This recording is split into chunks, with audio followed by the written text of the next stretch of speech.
Continuons maintenant sur l'aspect mémoire, la guerre d'Algérie. Pour vous, c'est une guerre d'Algérie.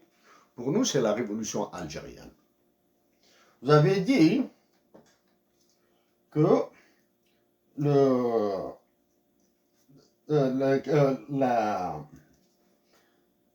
l'Algérie, un système est dirigé par un système militaro-politique fatigué.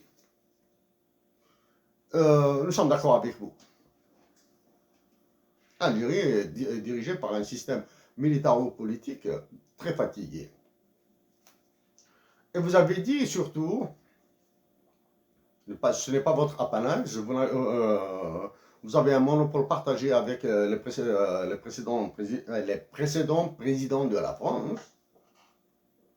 Aucun n'est élu si durant la campagne électorale, il n'a pas posé le problème de la guerre d'Algérie. Pour nous, il ne s'agit pas de la guerre d'Algérie, c'est juste 54-62. Pour nous, il s'agit d'une révolution de 1830 jusqu'à 1962.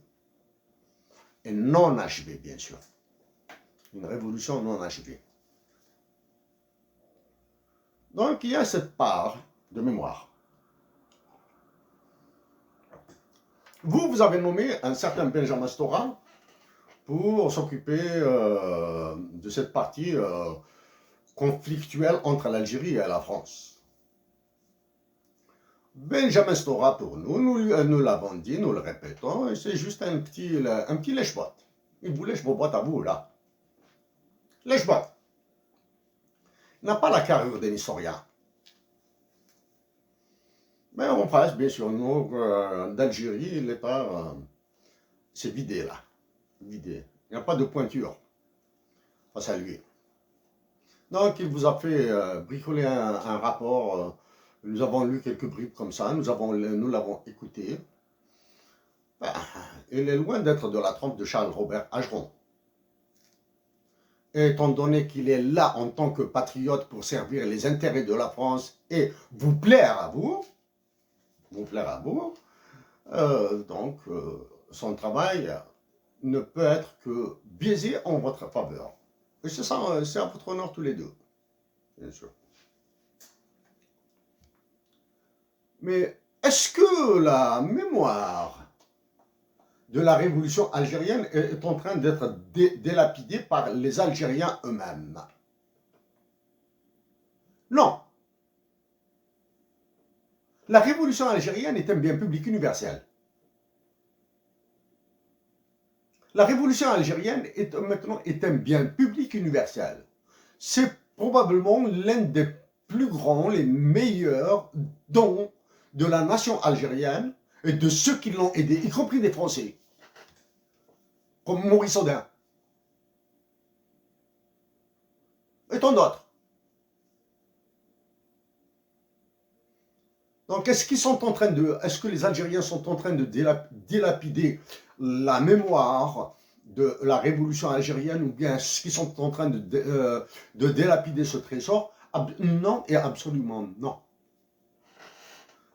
Parce que pour cela, un cadre d'expression à travers les droits humains des Algériens et l'intervention des Algériens opérant en dehors de la France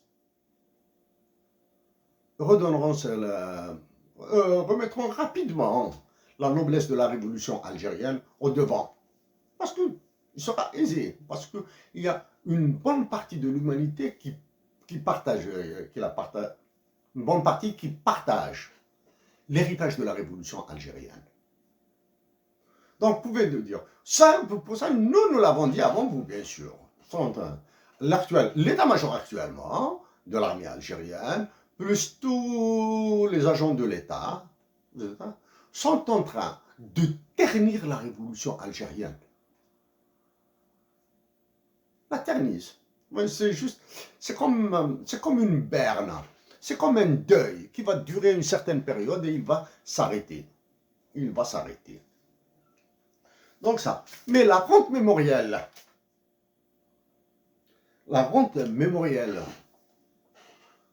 elle est plus du côté français que du côté algérien. En Algérie, il y a une rente financière de la révolution.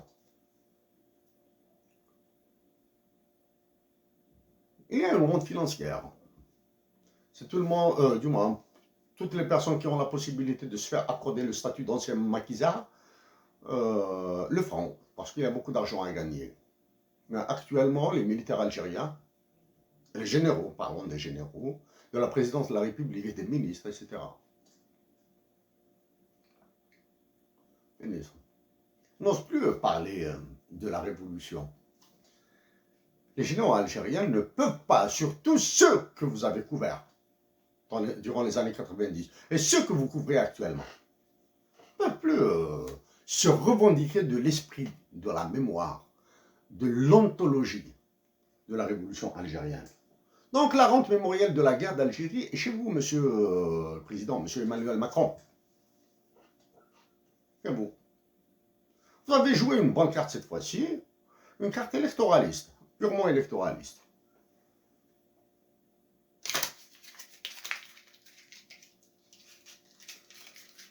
Voilà, donc